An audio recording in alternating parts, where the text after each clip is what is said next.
Captain Markuschan floated in the zero gravity of the abandoned mining station, watching his opponent's lifeless body drift slowly toward the rusted metal walls. The plasma sword in Marcus's hand still hummed with deadly energy, its blue glow casting eerie shadows across the debris-filled chamber. The duel had lasted exactly 7 minutes and 43 seconds. Marcus knew this because he always counted during combat. It helped him stay focused, kept his mind sharp when adrenaline threatened to cloud his judgment. 7 minutes and 43 seconds to end the life of Admiral Vex Koroth, the most feared warrior in the Galactic Federation. Marcus deactivated his weapon and pushed himself toward the nearest wall, using the magnetic soles of his boots to anchor himself to the station's hull. His breathing was heavy, not from exhaustion, but from the weight of what he had just accomplished. For 3 years, Koroth had hunted him across 17 star systems, always one step behind but never giving up the chase. The mining station around them told its own story of abandonment and decay. Massive drilling equipment hung suspended in the zero gravity like sleeping giants. Conveyor belts that once carried precious metals from the asteroid's core now served as obstacles in their deadly dance. The air recyclers had failed months ago, forcing both men to rely on their environmental suits during the fight. Marcus had chosen this location specifically because it reminded him of his childhood home on Europa Station. The sounds, the smells, the way the metal groaned under the stress of cosmic radiation. It seemed fitting that his long hunt for justice would end in a place so similar to where it all began. He looked down at Karotha's body, spinning slowly in the artificial twilight. The Admiral's scarred face was peaceful now, almost serene behind the transparent aluminum of his helmet. It was strange to see him this way. For so long, Koroth had been a symbol of everything wrong with the Federation. A man who burned entire colonies just to send a message. A warrior who took pleasure in the suffering of others. But now he was just another corpse floating in space. Marcus activated his wrist communicator and sent a coded message to his ship, the Starfire, waiting hidden behind the asteroid's far side. His crew would be relieved to hear the news. They had all lost someone to Karotha's cruelty. Chen's sister Sarah had been among the colonists on Kepler Prime when the Admiral decided to make an example of the rebellious settlement. The communicator crackled with static as his first officer, Elena Vasquez, responded. "Captain, we're picking up Federation patrol ships on the outer sensors. 3 destroyers and a battle cruiser. They'll reach your position in approximately 40 minutes. Marcus wasn't surprised. Koroth would have called for backup before agreeing to the duel. The Admiral was many things, but he wasn't stupid. He knew that even if he won the fight, Marcus's crew would never let him leave alive. The backup ships were insurance, a way to guarantee that the rebellion would end today regardless of who emerged victorious from the mining station. Understood, Elena. Begin preparing for emergency departure. We'll need to be ready to run the moment I get back to the ship. Copy that, sir. And, Captain? Congratulations on finally getting the bastard.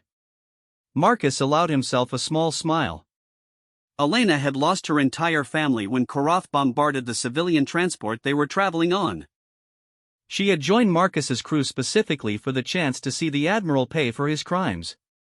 He pushed off from the wall and began making his way toward the station's docking bay where his personal fighter was waiting.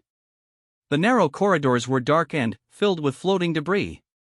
Emergency lights flickered sporadically, powered by backup batteries that were slowly dying after months of neglect. As he moved through the station, Marcus thought about what would happen next. Karotha's death would create a power vacuum in the Federation's military hierarchy. There would be infighting among his supporters, possibly even civil war. Some might see this as an opportunity to push for peace with the outer colonies. Others would demand even harsher crackdowns on rebel activity. The truth was, Marcus didn't care about the bigger picture anymore. He had started this fight for justice, to avenge his sister and the thousands of other innocents who had died under Federation rule. But, somewhere along the way, it had become personal. It had become about proving that monsters like Koroth could be stopped, that no one was untouchable. He reached the docking bay and saw his sleek fighter craft waiting exactly where he had left it. The ship was a modified racing vessel, fast enough to outrun most Federation patrols but armed well enough to handle itself in a fight. It had been his home for the better part of 3 years. Marcus climbed into the cockpit and began the pre-flight sequence. As the engines warmed up, he took one last look at the mining station through his canopy. Somewhere in those dark corridors, Karatha's body was still drifting, waiting for his backup ships to arrive and recover it. The engines reached full power and Marcus guided his fighter out of the docking bay.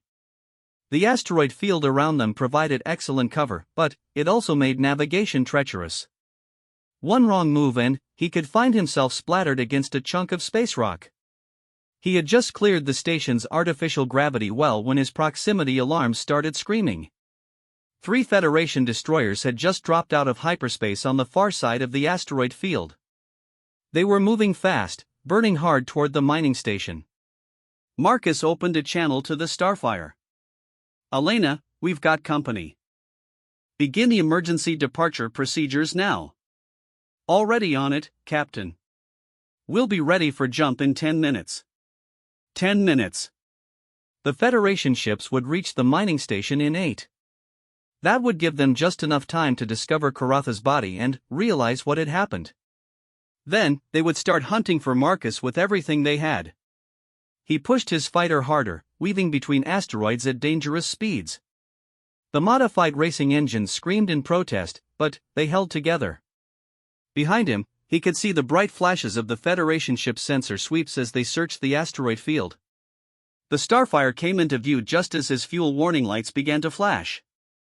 Elena had positioned the ship behind a particularly large asteroid, using its mass to mask their energy signature. It was a good hiding spot, but it wouldn't fool the Federation ships for long once they started doing detailed scans. Marcus brought his fighter into the Starfire's docking bay with seconds to spare. The moment his landing gear touched the deck plating, Elena's voice echoed through the ship's communication system. "All hands, prepare for emergency hyperspace jump. We are leaving the system in 30 seconds. Marcus climbed out of his fighter as the bay doors sealed shut around him. Through the ship's hull, he could feel the vibration of the hyperspace engines spinning up to full power. The sensation always reminded him of standing next to a waterfall, a deep thrumming that seemed to come from everywhere at once. 20 seconds. The Federation ships would have found the mining station by now. They would be demanding answers that no one could give them. 10 seconds. Karatha's supporters in the Federation military would be calling for Marcus's head on a platter. There would be wanted posters with his face spreading across 100 worlds. 5 seconds. The Starfire's engines reached critical resonance. Reality itself seemed to hold its breath. 0.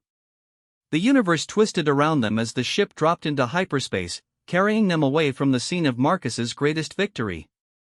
But, as the familiar blue-white tunnel of hyperspace surrounded them, Marcus couldn't shake the feeling that this was only the beginning of something much larger and more dangerous than anything he had faced before. 3 days later, Marcus stood in the observation lounge of the Starfire, watching the stars streak past in the endless dance of hyperspace. They were heading toward the neutral zone, a region of space where neither the Federation nor the Colonial Alliance held official control. It was lawless territory, filled with pirates, smugglers, and refugees from both sides of the war. Elena entered the lounge carrying 2 cups of synthetic coffee. The ship's food synthesizers were old and temperamental, but they still managed to produce something that resembled the real thing. She handed 1 cup to Marcus and joined him at the massive viewport. "The crew's asking questions," she said quietly. "They want to know what our next move is. Some of them think we should head for Alliance space, maybe join up with the official resistance movement." Marcus sipped his coffee and made a face. The synthesizers were definitely getting worse. "What do you think?" "I think the Alliance is just another government that wants to use us for their own purposes. We've been free agents for 3 years. Why change that now?" She was right, of course. The Colonial Alliance claimed to fight for freedom and independence, but Marcus had seen how they operated. They were just as willing to sacrifice innocent lives for strategic advantage as the Federation was. The only difference was the color of their uniforms. "Besides," Elena continued, "I don't think they'd welcome us with open arms. We've made too many enemies on both sides. The Alliance leadership still considers us pirates. Their conversation was interrupted by the ship's intercom crackling to life. Captain Chen to the bridge immediately. We're receiving a priority transmission. Marcus and Elena exchanged glances. Priority transmissions in hyperspace were extremely rare and expensive. Whoever was trying to reach them had gone to considerable trouble and expense to make contact. They made their way to the bridge, where Lieutenant Commander Jake Morrison was hunched over the communications console. Morrison was the ship's technical specialist, a former Federation engineer who had defected after watching his superiors cover up a massacre of civilians on Titan base. "What do we have, Jake?" Marcus asked. "It's weird, Captain. The transmission is coming through official Federation channels, but it's using Colonial Alliance encryption codes. I've never seen anything like it." Marcus frowned. That combination should have been impossible.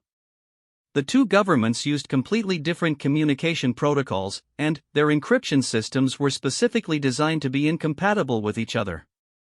"Can you decode it?" "Already working on it." The Alliance codes are old, from about 5 years ago. "I think I can crack them, but it's going to take some time." "Do it." "And, Jake? Keep this quiet until we know what we're dealing with." Morrison nodded and turned back to his console. Marcus walked to the captain's chair and settled in to wait. Around him, the bridge hummed with quiet efficiency. The Starfire was an old ship, but his crew had kept her in excellent condition. Every system had been upgraded and modified over the years, turning what had once been a simple cargo hauler into one of the most advanced vessels in the Outer Rim. 20 minutes later, Morrison straightened up from his console. "Got it, Captain. The message is audio only, and it's addressed specifically to you." "Put it on speakers." The bridge filled with the sound of static, then a voice emerged from the interference. It was human, male, with the crisp accent of the Federation's core worlds. But there was something familiar about it that made Marcus's blood run cold. "Captain Chen," the voice said. "My name is Admiral Jonathan Blackwood, formerly of the Federation Navy, currently serving as military advisor to the Colonial Alliance." "I believe we need to talk." Elena sucked in a sharp breath. Everyone on the ship knew that name. Admiral Blackwood had been Karatha's mentor and closest friend. He had trained the younger officer in combat tactics and strategic planning. If anyone had reason to hunt Marcus down for revenge, it was Blackwood. "I know what you're thinking," the voice continued. "You're wondering if this is a trap, if I'm planning to avenge Vex's death. The truth is more complicated than that. I have information about your duel that you need to hear. Information about why Vex really agreed to meet you on that mining station." Marcus felt his hands clenching into fists. The duel had been his idea, his challenge. Karath had simply accepted it.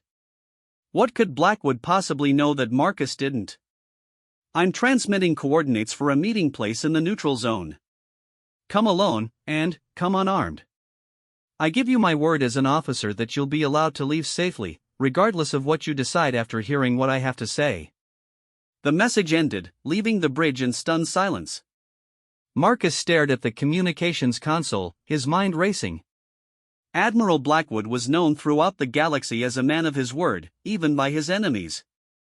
If he promised safe passage, he would honor it. But that didn't make the meeting any less dangerous. "It's obviously a trap," Elena said.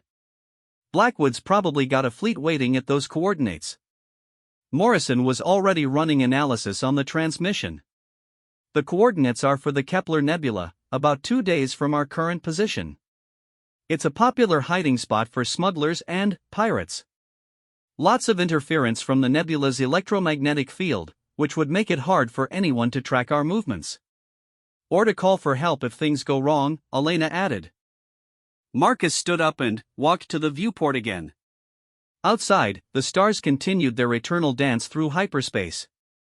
He thought about his sister Sarah, about the thousands of civilians who had died under Federation rule. He thought about Karatha's peaceful face as his body drifted through the mining station. Captain, Morrison said quietly. There's something else about the transmission. The timestamp shows it was sent before the duel took place. Blackwood recorded this message and set it to be delivered automatically after a certain amount of time had passed. That changed everything. If Blackwood had prepared the message in advance, it meant he had known what was going to happen on the mining station.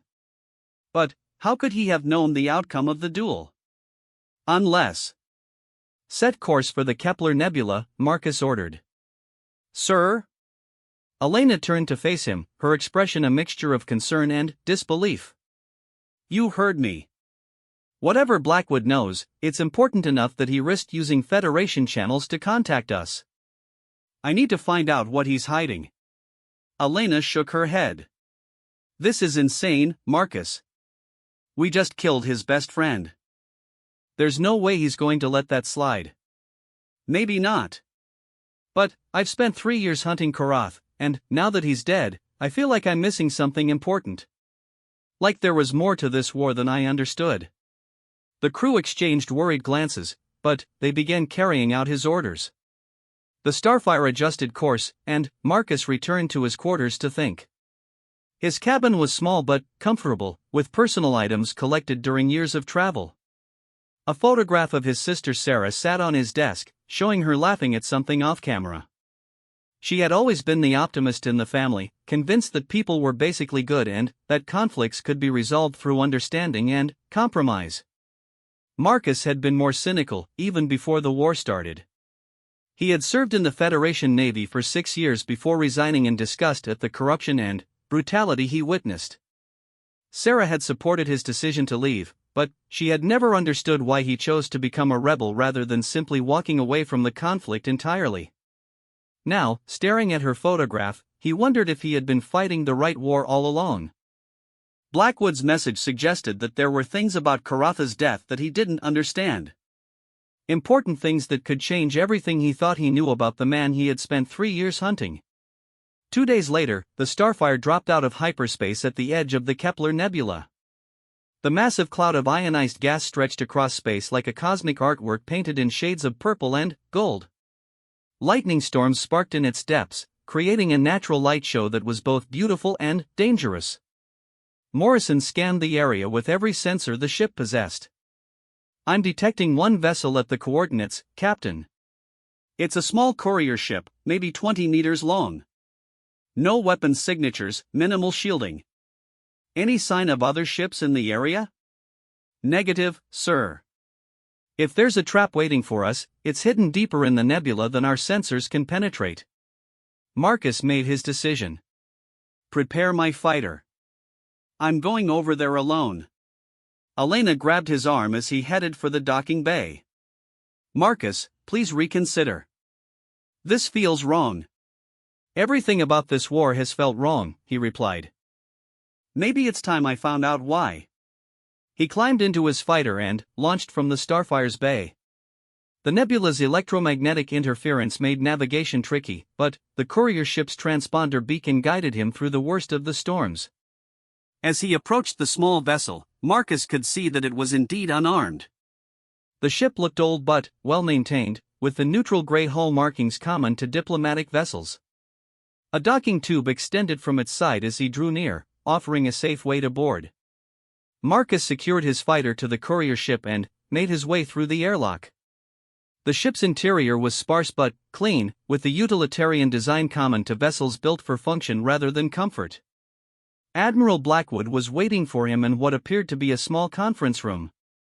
The man looked older than Marcus had expected, with silver hair and deep lines around his eyes. He wore civilian clothes rather than a uniform, and his hands were folded peacefully on the table in front of him. But there was an unmistakable aura of command about him, the bearing of a man who was accustomed to being obeyed. Captain Chen, Blackwood said, rising to offer a handshake. Thank you for coming. I know this took considerable courage on your part. Marcus ignored the offered hand and remained standing. Let's skip the pleasantries, Admiral. You said you had information about my duel with Korath. I'm here to listen. Blackwood nodded and gestured to a chair. Please, sit down. What I have to tell you is going to be difficult to hear. Marcus remained standing, his hand resting on the grip of his sidearm. Just tell me what you know. The Admiral sighed and activated a holographic display in the center of the table. The image showed a star chart of the galaxy, with Federation and Alliance territories marked in different colors. Tell me, Captain, Blackwood said quietly. What do you think this war is really about? Marcus stared at the holographic star chart, his mind racing. The question seemed simple enough, but he suspected Blackwood was leading somewhere specific with it. The war is about freedom, Marcus said carefully. The outer colonies want independence from Federation control. They're tired of being exploited for resources while receiving nothing in return. Blackwood smiled sadly and manipulated the hologram. New data appeared, showing trade routes, resource flows, and military movements across both Federation and Alliance space. That's what both sides tell their citizens, the Admiral said. But look closer at the numbers.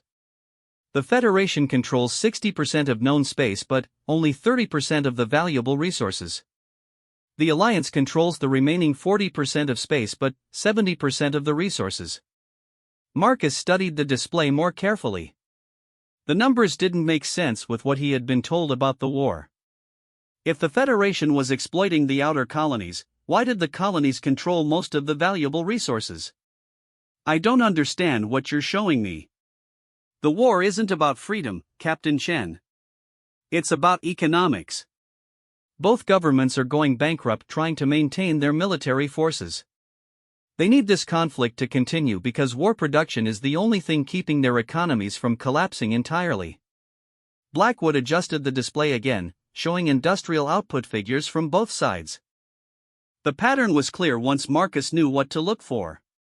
Both the Federation and the Alliance had shifted their entire economies toward military production.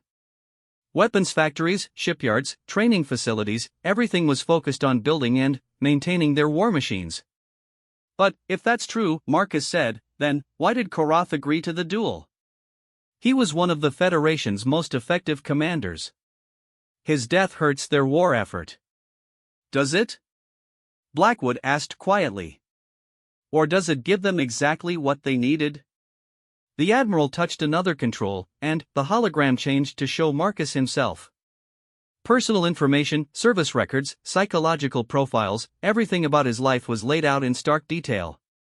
You've become something of a folk hero, Captain. The man who stood up to the Federation's most feared warrior and won. Your story is being told in taverns and meeting halls across Alliance space. Young people are joining the rebellion because they want to be like Marcus Chen. Marcus felt a chill run down his spine. You're saying the Federation wanted me to kill Korath?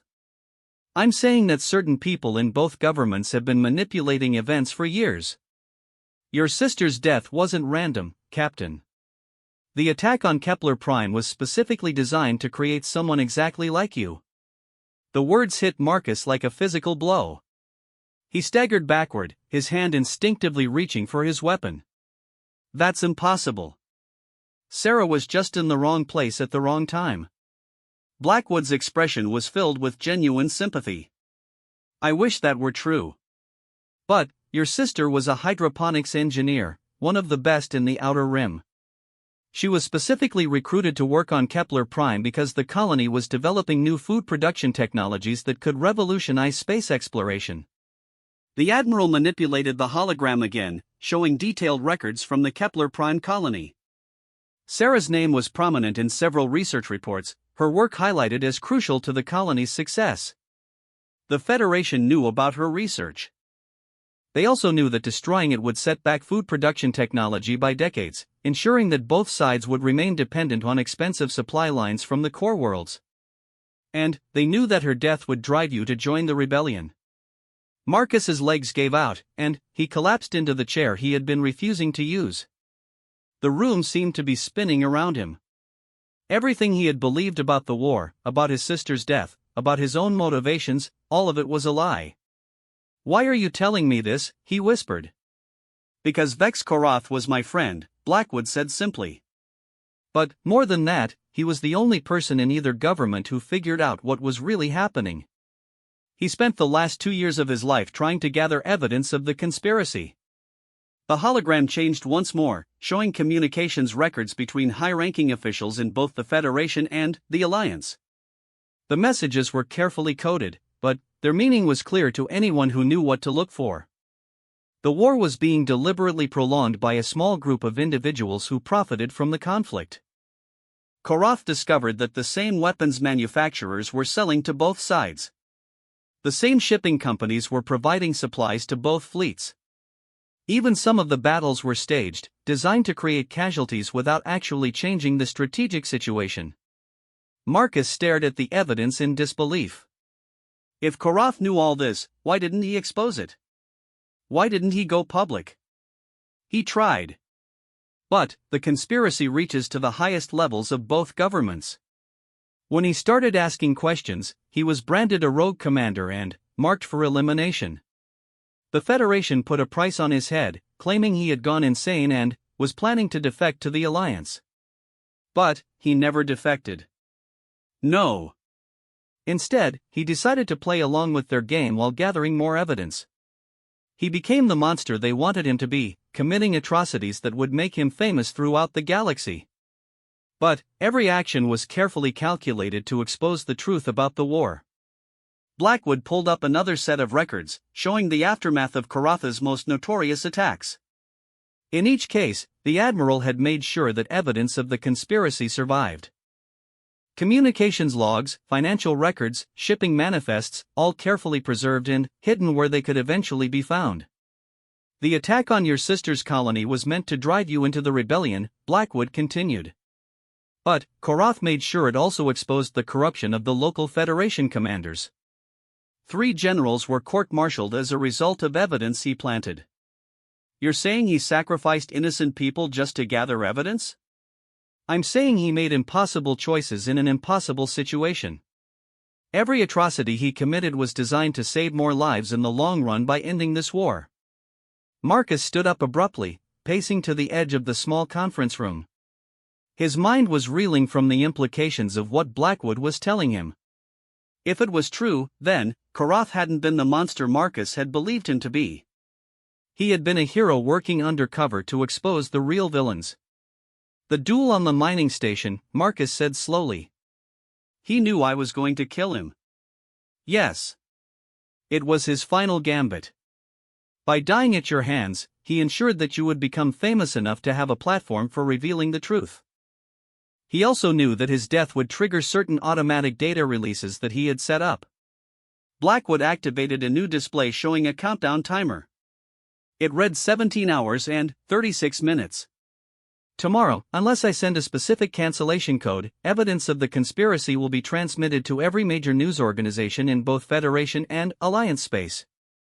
Financial records, communication logs, shipping manifests, everything needed to prove that this war has been artificially prolonged for profit. Marcus stared at the timer, his thoughts churning. What happens if the truth comes out? Both governments will likely collapse.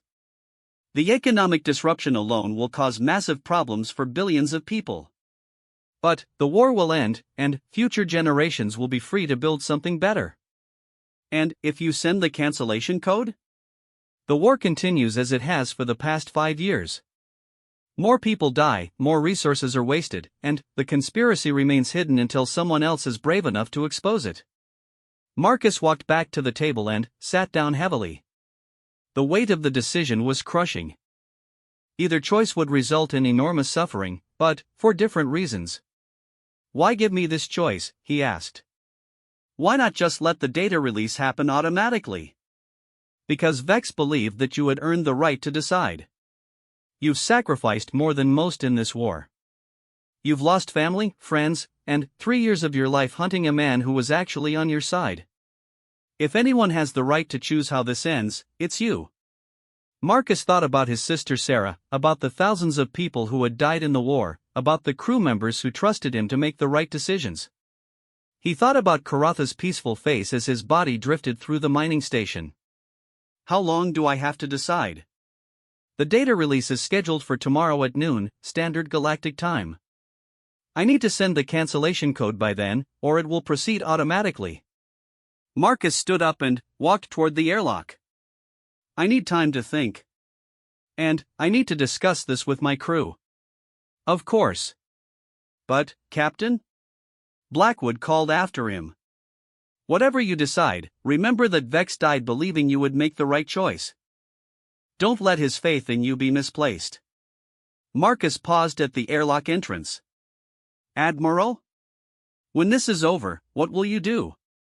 If the truth comes out, I'll probably be court-martialed by the Alliance for treason. If it doesn't, I'll continue serving as their military advisor while hating myself for allowing the conspiracy to continue. Either way, my life as I knew it is over. Marcus nodded and made his way back to his fighter.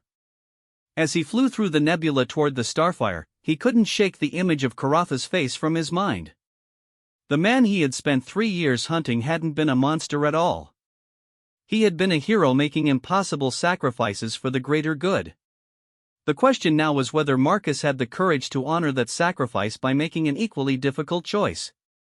The fate of billions of people hung in the balance, and he had less than 17 hours to decide their future. As the starfire came into view through the nebula's swirling gases, Marcus realized that killing Karath had been the easy part. Now came the real challenge, living with the consequences of everything that would follow. Marcus gathered his senior crew in the starfire's conference room exactly 4 hours before the deadline. Elena, Morrison, and Chief Engineer Kate Williams sat around the battered metal table, their faces grim as Marcus finished explaining what Blackwood had revealed. The silence that followed was deafening. Elena was the first to speak, her voice barely above a whisper. So everything we've done, everyone we've lost, it was all manipulated? Not manipulated, Marcus said carefully. Used. The deaths were real. The suffering was real. But the reasons behind it were different than we thought. Morrison leaned back in his chair, running his hands through his graying hair. My family died in a Federation bombing raid on Titan Base. Are you telling me that was staged too? I don't know, Marcus admitted. Blackwood showed me evidence of the larger conspiracy, but I don't know how deep it goes or how many individual events were planned versus opportunistic. Kate Williams, who had been silent throughout the explanation, finally spoke up. Does it matter? If we release this information, both governments collapse. Billions of people lose their jobs, their homes, their stability. The cure might be worse than the disease. The disease is an endless war that's killed millions of people, Elena countered. How can exposing the truth be worse than that? Because chaos kills more people than war does, Kate replied. Look at the historical data. When governments collapse suddenly, the aftermath is always catastrophic. Starvation, civil wars, economic devastation, it makes military conflicts look like minor disputes. Marcus had been wrestling with the same concerns since leaving Blackwood's ship. The Admiral had been right about one thing, there were no good choices, only different kinds of terrible consequences. Morrison activated the room's holographic display and pulled up economic data from across known space. Kate's not wrong. Both the Federation and Alliance economies are completely dependent on war production now.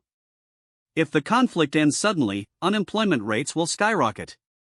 We're talking about economic collapse on a galactic scale. So what are you suggesting? Elena asked. That we let the conspiracy continue? That we allow more people to die in a fake war just to maintain economic stability? I'm suggesting that maybe we look for a third option, Morrison replied. What if we release some of the information gradually? Expose specific individuals rather than the entire system at once?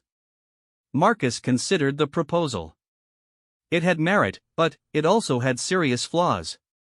Partial exposure might work if we could guarantee that the rest would follow. But these conspirators have had years to prepare contingency plans. Give them any warning, and they'll find ways to cover their tracks. Elena stood up and began pacing around the small room. There's another factor we haven't discussed. What about the people who are still fighting and dying while we debate this? Every minute we delay costs more lives. She was right, of course. Even as they sat in the relative safety of the starfire, battles were being fought across the galaxy. Soldiers were dying for causes they believed in, not knowing that their sacrifices were being orchestrated by profiteers and war hawks. Marcus thought about his sister Sarah again. What would she have wanted him to do? She had always believed in truth and transparency, in giving people the information they needed to make their own choices. But she had also been practical, understanding that good intentions could lead to disastrous outcomes if not carefully implemented. 15 minutes until the deadline, Morrison announced quietly. Marcus made his decision. Kate, I need you to modify our communications array. I want to be able to transmit directly to Blackwood's ship without going through normal channels. Sir? Elena looked confused. I'm going to contact the Admiral and propose a modification to his plan. Marcus returned to the bridge and opened a secure channel to Blackwood's courier ship. The Admiral's face appeared on the main screen, looking older and more tired than he had just hours before. Captain Chen. Have you reached a decision? I have a counter-proposal, Admiral. What if we release the information in phases? Start with the financial records that prove weapons manufacturers are selling to both sides. That alone would be enough to create demand for investigations without causing immediate governmental collapse. Blackwood considered the suggestion for a moment. It's possible, but risky. Once we start releasing information, the conspirators will know we have more. They'll work to discredit what we've revealed and eliminate anyone who might expose the rest. Then, we make sure we're protected.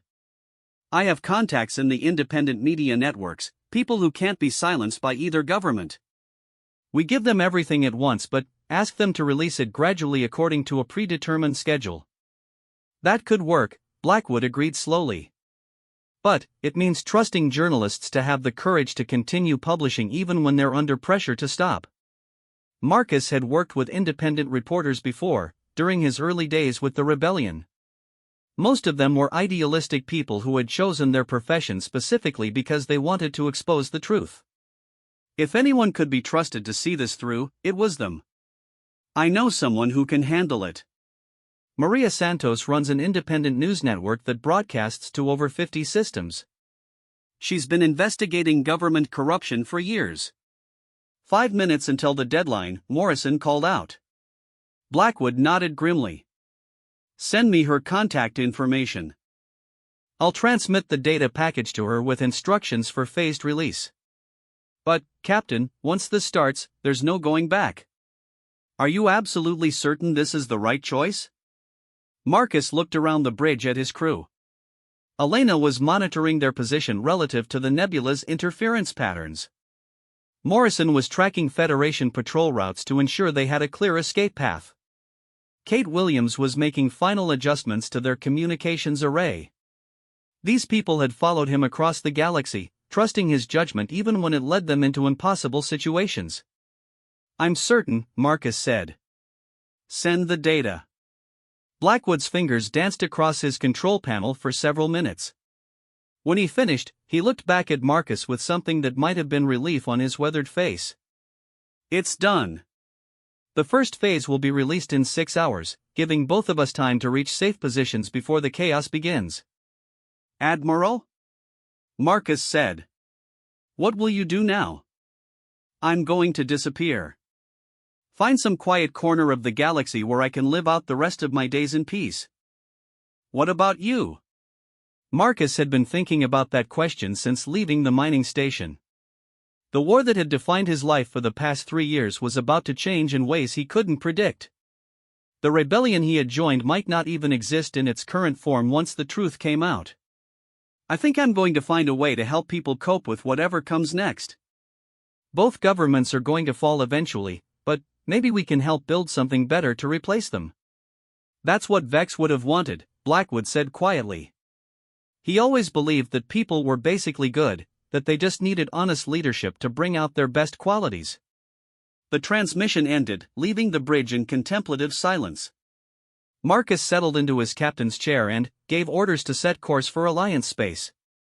They would need to be far away from Federation territory when the first revelations became public. As the Starfire accelerated away from the nebula, Marcus reflected on everything that had happened since the duel on the mining station. He had thought that killing Korath would give him closure, would finally allow him to move on from his grief and anger. Instead, it had opened up questions he had never thought to ask. The war wasn't over.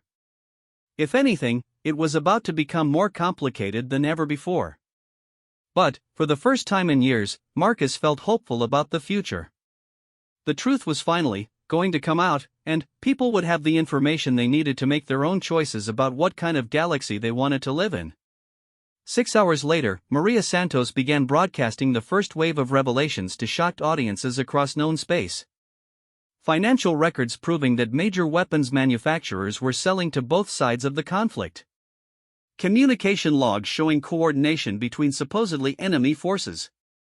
Shipping manifests revealing how supplies were being diverted from military units to private warehouses. The reaction was immediate and explosive.